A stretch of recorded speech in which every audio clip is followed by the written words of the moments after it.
This is breaking news from Bloomberg.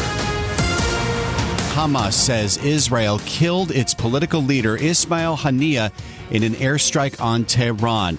Haniyeh is a chief negotiator for Hamas. He was in Iran's capital for the inauguration of the country's new president. Bloomberg's Dan Williams in Jerusalem says the killing follows the recent death of another top-level Hamas official. It's very, very impressive in terms of operations. We're talking about two Middle East capitals, two very senior targets with apparently very limited damage around them, kind of surgical strikes that could also be considered of strategic value. So in a sense, Netanyahu will have burnished his credentials here, having been battered by the October 7th attacks that really blindsided Israel and caused casualties on an unprecedented scale. Bloomberg's Dan Williams says Haniyeh's death follows an Israeli strike on Beirut last night, targeting a senior Hezbollah commander. That attack was a response to a rocket assault that killed 12 young people in the Israeli-controlled Golan Heights over the weekend. Joining us from Dubai is Bloomberg Middle East anchor Joumanna Bercetche.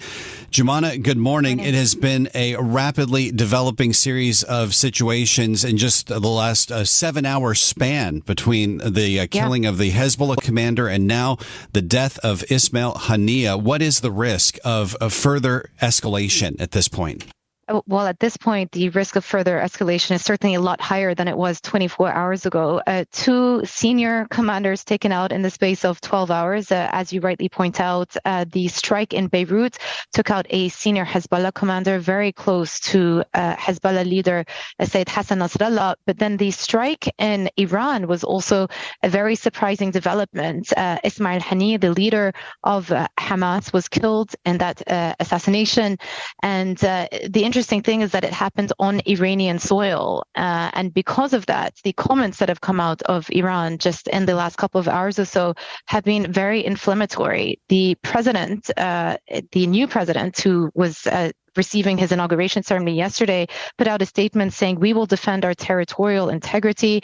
And that is a nod, of course, to the fact that the incident happened on Iranian soil, and Iran will make terrorists, this is a quote, regret their action. That was followed up by quotes from the Ayatollah, the supreme leader, saying that the severe punishment awaits Israel. So very strong wording coming out of Iran, and interesting with the backdrop, of course, being that the new president had campaigned on being a reformist and reopening up some of the diplomatic channels with the West. It seems as though that window is closing now. Yeah, we all remember the last time Israel struck Iran's territory with that drone attack. There was that massive response of hundreds of drones and missiles fired at Israel. With the changed political situation in Iran now with a new president, what could the calculus be at this point? The calculus is that anytime an attack happens on Iranian territory or Iranian soil, the leadership are going to see an impetus to want to respond. Back in April, what you saw was a very targeted strike happen on both sides. So when Iran responded to the Israeli attack on the consulate in Syria, again, they had very much telegraphed beforehand what they were going to do. The Israeli response in retaliation to that, again, was quite surgical in nature as well. And since then, there's been this period of deterrence. But on the back of this latest event that has unfolded on Iranian territory, there will be an imperative from the IRGC for them to come out with some sort of a response, and not just from Iran itself, but including from the rest of the region and the other allies that it funds and backs in the region, including Hezbollah and Hamas themselves. And if you listen to some of the commentary that's come out of other regional leaders, Qatari PM putting out a statement saying, how can mediation succeed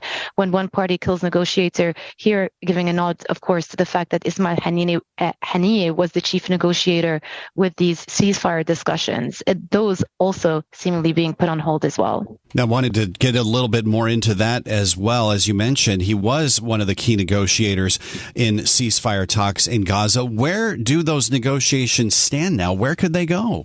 These comments from the Qatari Prime Minister are really key. They came out just about half an hour ago saying that it is impossible to continue the diplomatic avenue and to continue with these negotiations, given that the chief negotiator on the part of Hamas has actually been killed.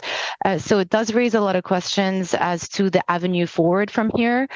From the Israeli perspective, there has been a lot of domestic turmoil, a lot of division within the Israeli government. And I think this also reframes the narrative around the regional developments now is a win for the Prime Minister Netanyahu and his coalition, which have vowed to eliminate Hamas leaders since the October 7 attack. So it probably buys them a little bit more time. And what it does mean is the likelihood of a ceasefire deal or truce being got to has gone down.